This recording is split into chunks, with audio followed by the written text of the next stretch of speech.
Hi, I'm Senator Carl Marcellino, and welcome to my Constituent Corner.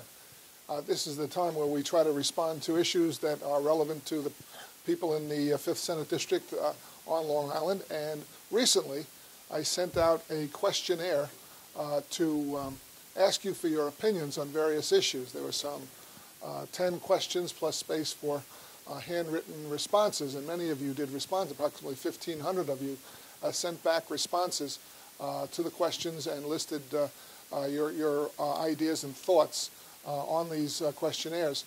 I appreciate those responses because it's important that I hear from you.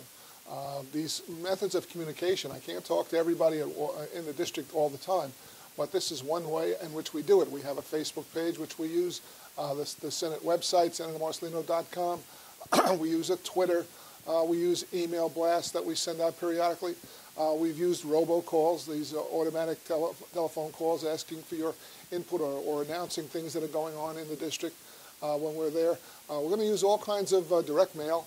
We're going to use every means possible. The questionnaire was one. These questions asked at the very first question was, please rank the following issues in order of importance to you, with 1 being the most important and 5 being the least important. And I'm going to shock you. The issues were property taxes, job creation, open space preservation, health insurance, and education. They were listed in that order. That was not my order of priority. We asked you to give them a 1 to 5 ranking, and I'm going to shock you that property taxes was the highest ranked issue on the form, and job creation was the second highest ranking issue on the form. The top 2 issues were basically economic issues. Taxes, you believe and I believe that you and I are overtaxed, and we have to do something about cutting those taxes. And the only way we're going to do that is by cutting spending. That we have to do in the state. So I think we're on accord in that one. As far as job creation, the more we do for cutting our expenses in the state, the more money we put in your pockets, I believe, and I think you agree with me, that by your responses, at least to this questionnaire, that you guys will go out and spend your money. That will generate private industry, private businesses. They'll have to manufacture the goods and services that you want and have the ability to pay for. As long as government keeps its hands out of your pockets, you'll be able to stimulate the economy on your own, and job creation will follow. There are other ways in which we can do that, and we'll discuss that at other issues and other times and other places. But thank you for that survey. That was an excellent one.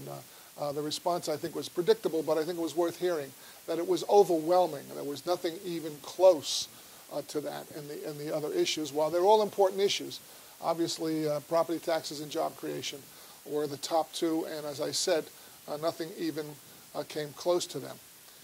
The responses to the 10 questions: would you support a bill that would cap state spending in the New York State budget? About 76% said yes, 11% said no, and no opinion was 13%. Would you support initiative and referendum? That's where you could put stuff on the ballot. You could put issues on the ballot for a vote. 82% said yes to that one. Would you support a state budget that cuts spending, even if that meant reducing spending on education or health care programs?